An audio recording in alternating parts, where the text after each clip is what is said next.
logo. You know what Jen is, We were guys? doing Jen's it a last. backseat driver.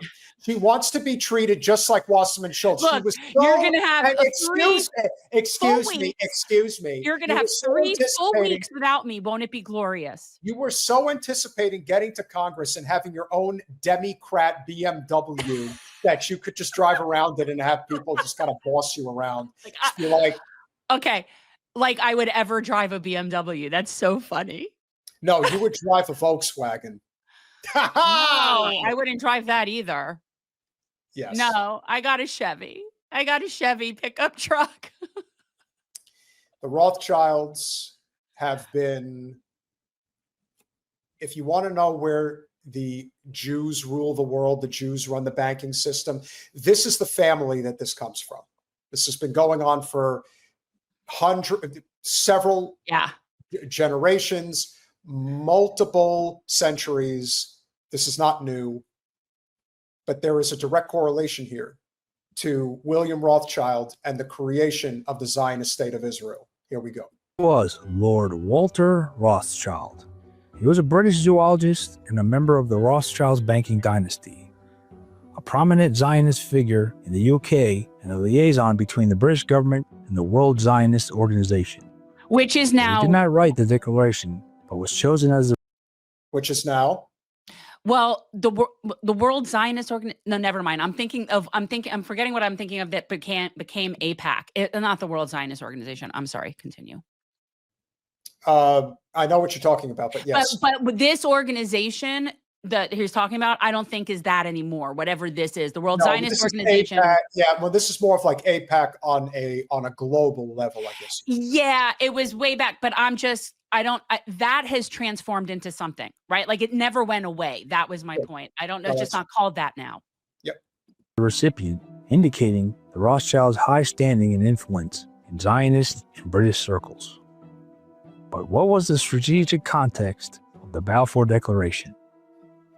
Britain was embroiled in a brutal war and needed to shore up support from Jewish communities, particularly in the United States, Russia, before the Bolshevik Revolution, and Jewish financiers and influencers in Europe and America. The declaration was a diplomatic play to win favor with Zionist Jews who could sway political opinion or finance. Chaim Weizmann, a chemist and political leader, worked for years to get Britain back to Zionist aims. The Rothschilds, especially Walter and Edmund, supported Zionist colonies in Palestine since the 1880s. Britain anticipated the collapse of the Ottoman Empire and wanted to secure influence in the Middle East. Palestine was of strategic importance, especially as a corridor to India and the Suez Canal. There it is.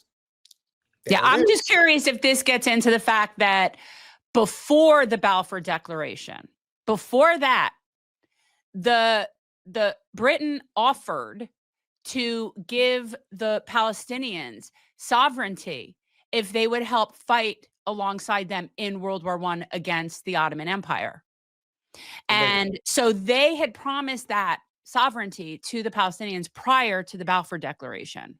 Not that I think the truth is the fact that the caucasity of that the British Empire is giving away something that they had no right to ever have anyway. Like that, continue. It's ridiculous. With just the fact that we have always said, and yes, I know it's a Jewish, trope, if you will, but it always comes down to money and power. And so when one asks themselves, and they think about the creation of the Jewish state, why it wasn't done, let's say, in West Germany right after World War II, or why it was even needed in the first place, but why they specifically targeted this region of the Mediterranean going into the Middle East, because of trade zones, Mediterranean Sea, and hence the Suez Canal. This is major financial implications for the region. Thank you, Debbie. It's good to know that you're hanging around to let us know what's going on. Ironically, she didn't sign or wasn't one of the sponsors, rather, of that ridiculous thing. It never got it. Well, she would have eventually, but it never got there. She would have signed it, but I just would have thought she would have been up there with Gottheimer as one of the sponsors. But well, it was a bill that never really got anywhere because it only had like 24 co-sponsors. I mean, that's nothing. Like you're talking, what'd you get, 10%? And that was combined between the two parties. Sam, is that you? For the love of all that is holy, it's killing me if I have to know who that is. But yes, I think it's Sam. But in terms of why this particular place was chosen as Israel, it's all because of money and power, ladies and gentlemen. There isn't some grand conspiracy here. This has nothing to do with beliefs or God or anything like that. No, it was always secular. It was always secular. The real religious people, the ones that are being attacked there right now because they don't want to participate in the genocide, it's never been about them. The actual real religious Jews in state of Israel reject it as a Zionist state. They want to live in peace with the Palestinians. So those are the real Jews. Zionism is an abhorrence. Abomination. It is. Yeah. An abomination. Exactly. It's an abomination. That's the right word. So when you hear Zionism, think abomination. The Balfour Declaration laid the groundwork for the British Mandate in Palestine from 1920 to 1948, during which Jewish immigration increased. It became a foundational document for the Zionist movement and eventually the establishment of the State of Israel in 1948. It also ignited deep opposition from Arab leaders and sowed seeds for the Arab-Israeli conflict. In the middle of the First World War, a one-paragraph letter changed the course of history. It wasn't sent to a king, president, or a general. It was sent to a Rothschild. And it wasn't just a promise. It was the beginning of a geopolitical firestorm that still burns today. The Balfour Declaration made the Rothschilds' name more than just a symbol of banking power. It made them a symbolic gatekeeper to the Jewish homeland. I would also like to point out that Balfour was completely an anti-Semite, an actual anti-Semite, and actually, no, not as an anti-Semite and anti-Jewish. I'm tired of using anti-Semite to say anti-Jewish because I am not an anti-Semite, but I have a problem with white Ashkenazi Zios. So, there's that. Well, as our good friend Brett likes to say, Zionism is an extremist political ideology that goes directly against Judaism and Jewish diaspora. Yeah. Israel equals forbidden according to Judaism. Correct. Until the return of the Messiah. That's the entire point. And that's why when we had Rabbi Shapiro on here, guys, we recently had Rabbi Yaakov Shapiro on here, who is a Hasidic rabbi and was very happy to talk about how Zionism is not Judaism. We've covered this for a long time. Jen, a new Italian friend and supporter, Kevin Pilati.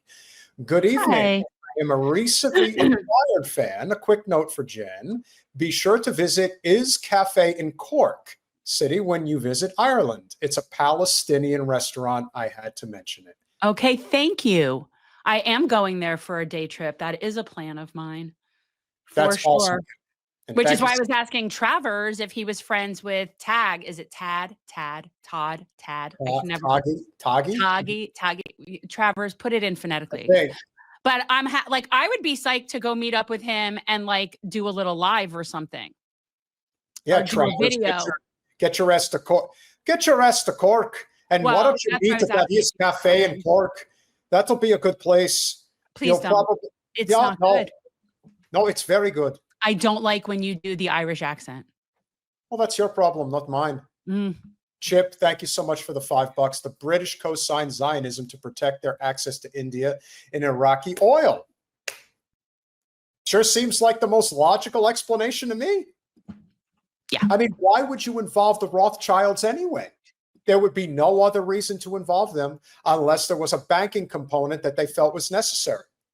And in this case, as was pointed out in the book that we discussed with Ken McCarthy, RFK and JFK versus Zionist extremism, one of the intentions and one of the main reasons that it is, again, not affirmed, but likely that JFK was assassinated was because he did not want Israel getting a nuclear weapon.